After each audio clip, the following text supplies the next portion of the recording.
नमस्कार, capital TV Uttar Pradesh के खास शो यूपी का दंगल में आपके साथ में फरहा सिद्दीकी। अपने शो यूपी का दंगल में हम हर रोज आपको बताते हैं उत्तर प्रदेश की सियासत में क्या कुछ चल रहा है। और आज बात करेंगे बसपा के ब्राह्मण सम्मेलन की, जिसके जरिए वो एक बार फिर से 2007 विधानसभा चुनाव की तर्ज पर ब्राह्मणों को फ्रंट पर लाकर अपने परंपरागत वोट बैंक की मदद से सत्ता पर काबिज होने की तैयारी में है। और इसकी जिम्मेदारी सतीश चंद्र मिश्र को सौंपी गई है, जो 23 जुलाई को अयोध्या में हनुमानगढ़ी के दर्शन कर रामलला का आशीर्वाद लेंगे और फिर अयोध्या से ब्राह्मण सम्मेलन का आगाज करेंगे। ये ब्राह्मण सम्मेलन 23 जुलाई से 29 जुलाई तक लगातार 6 जिलों में चलाया जाएगा। यानी यूपी विधानसभा चुनाव के लिए बहुजन समाज पार्टी एक बड़ा सियासी दांव चलने की तैयारी कर चुकी है। और इसी पर बात करने के लिए आज हमारे साथ स्टूडियो में मौजूद हैं कैपिटल टीवी के editor in chief doctor Manish Kumar. Doctor साहब, बहुत बहुत स्वागत है आपका। धन्यवाद। डॉक्टर साहब, ब्राह्मणों को लुभाने के लिए एक बार फिर से बसपा अपना अभियान शुरू करने की तैयारी में है। अयोध्या से इसका आगाज होगा, क्या मतलब निकाला जाए इसका? इसका पहला मतलब तो यही है कि प्रभु श्री राम के शरण में मायावती आ गई है। उनको लग रहा है कि बिना रामलला के सामने शीश झुकाए उत्तर प्रदेश में तो काम नहीं चलेगा। और इसलिए मायावती, आपने सही कहा कि 2007 के फॉर्मूले को वो फिर से लागू करना चाह रही है। लेकिन 2007 का फॉर्मूला था क्या? फॉर्मूला बहुत ही सिंपल है। दलित, ब्राह्मण और मुसलमान,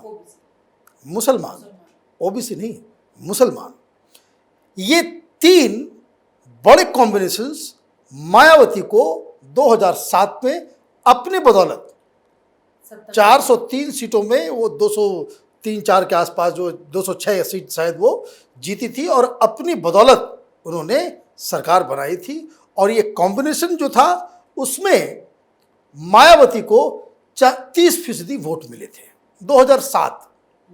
और अब चूंकि ये मसला बिल्कुल ही, अब तो समय आ गया, सब लोग अपने अपने पत्ते को खेलेंगे।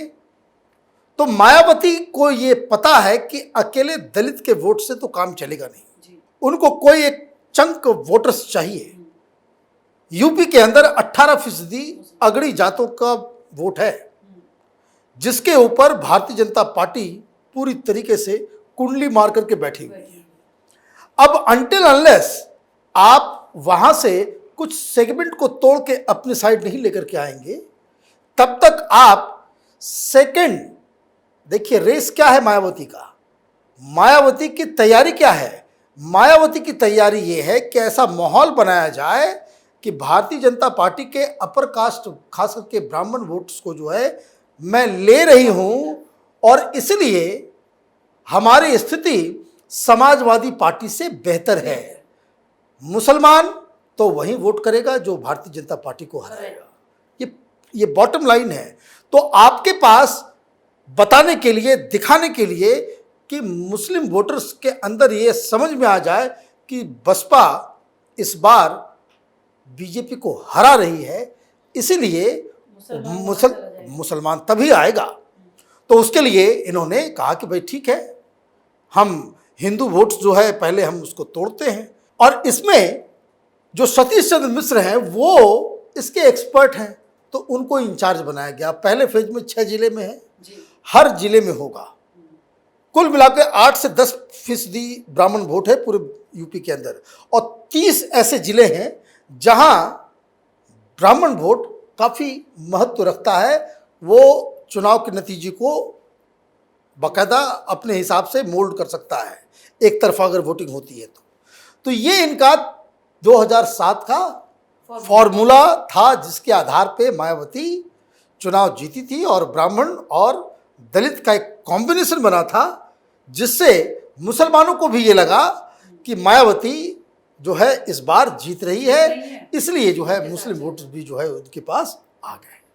अब सवाल ये है कि क्या मायावती 2007 के फॉर्मूले पे 2022 का चुनाव जीत सकेंगी?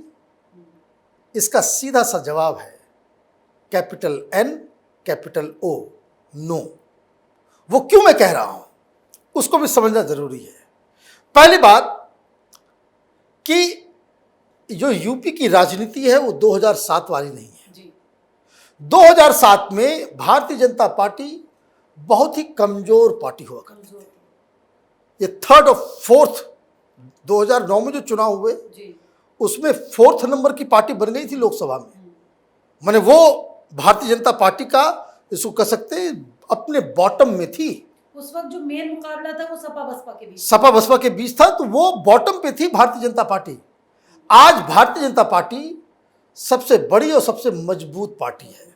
ये एक बहुत बड़ा फर्क है। दूसरी बात, मायावती के पास 2007 में सारे दलितों का वोट था।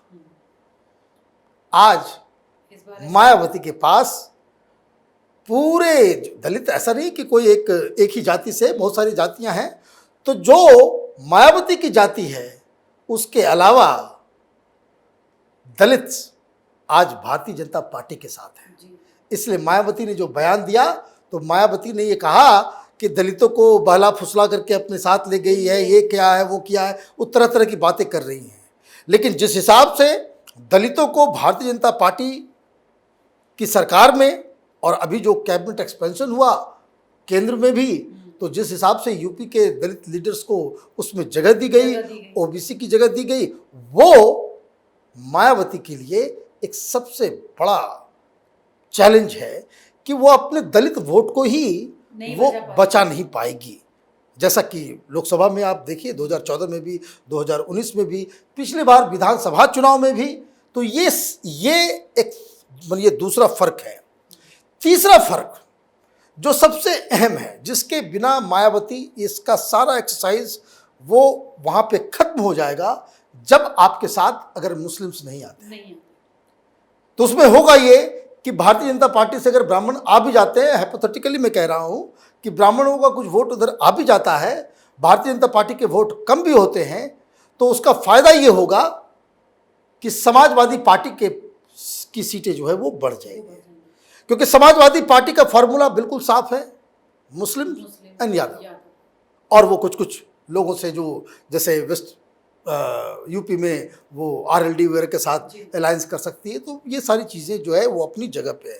तो एम वाई कॉम्बिनेशन उनका इंटैक्ट है। एम वाई कॉम्बिनेशन तभी टूटेगा जब आप मायावती के पास पूरा दलित और पूरा ब्राह्मण वोट आए। वो स्थिति नज़र नहीं आ रही है, इसलिए मैंने कहा ये नो है। लेकिन इन सब के बावजूद, इतना सब कुछ हो भी जाए, इसके बावजूद मायावती को मुस्लिम वोट्स नहीं मिलेंगे। उसके कई कारण हैं। क्यों नहीं मिलेंगे डॉक्टर साहब, बताइए। ये कारण ये है कि मायावती जब मुसलमानों के वोट से मुख्यमंत्री तो बन गई, लेकिन चीफ मिनिस्टर बनने के बाद से ही मुस्लिम समाज के लिए तो वैसे कोई नहीं कुछ करता। फैक्चुअल बात यही है, चाहे समाजवादी पार्टी हो, कांग्रेस हो, कोई कुछ नहीं करता। वो सिर्फ वोट चाहिए। वो मुस्लिम समाज का अपना प्रॉब्लम है।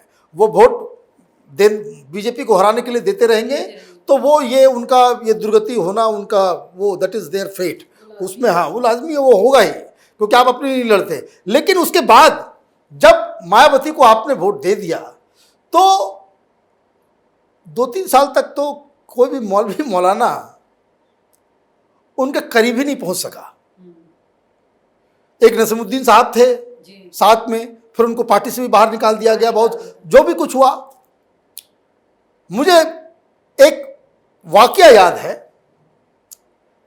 कि जब चुनाव आने लग गए, जिसमें समाजवादी पार्टी जीत गई,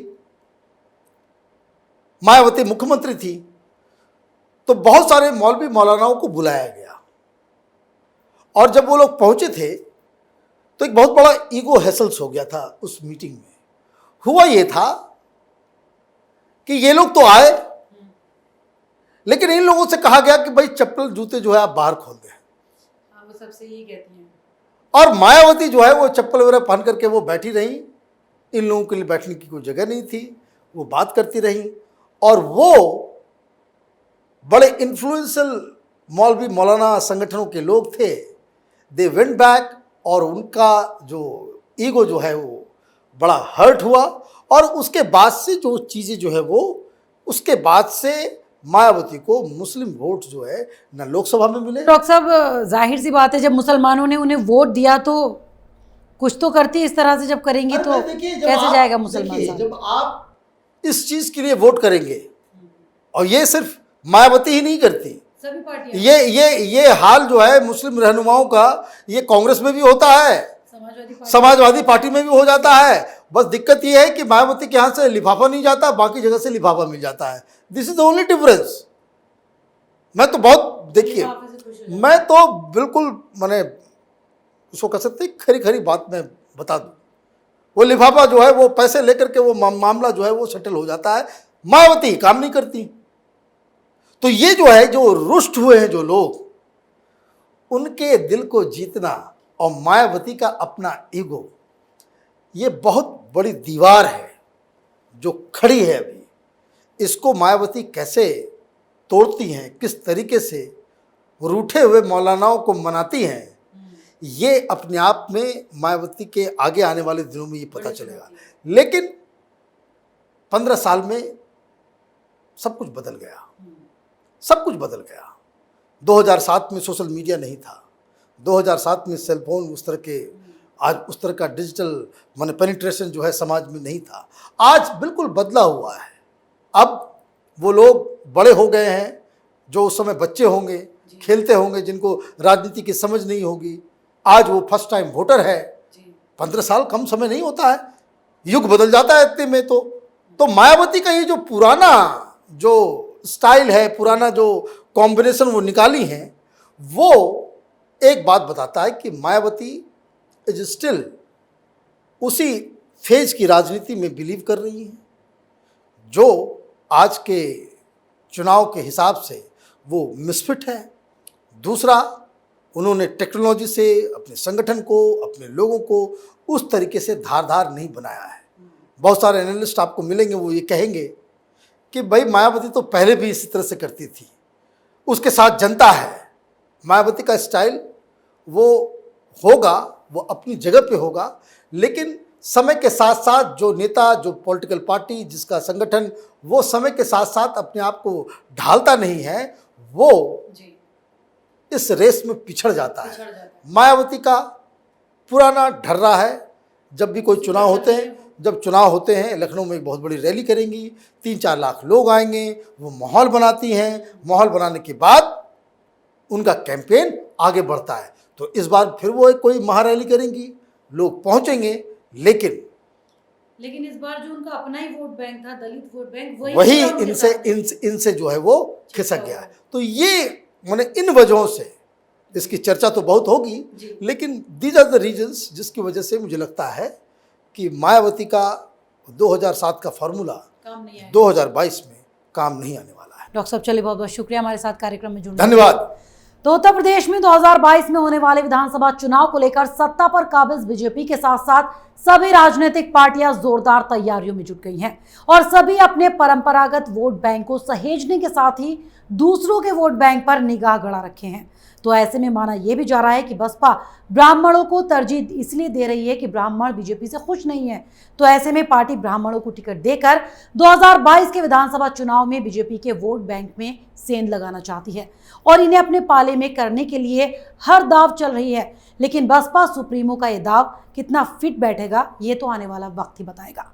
तो अगर आपको हमारे प्रोग्राम पसंद आया तो इसे लाइक करें, शेयर करें और उत्तर प्रदेश चुनाव से जुड़ी हर खबर को जानने के लिए कैपिटल टीवी के साथ साथ कैपिटल टीवी उत्तर प्रदेश को सब्सक्राइब करना ना भूलें। 2 साल पहले शुरू हुई एक मुहिम, मीडिया में एक नया आंदोलन, शपथ झूठ को बेनकाब करने की, संकल्प सच को आप तक पहुंचाने का। और इस क्रांति को मिला आपका साथ। हर दिन हमसे जुड़े लोग, 10,70 करोड़ से ज्यादा दर्शक हमें देख चुके हैं। अब है आपकी बारी। उत्तर प्रदेश में नए आंदोलन की तैयारी। आपका कैपिटल टीवी अब और स्पेशल और fresh. Capital TV Uttar Pradesh.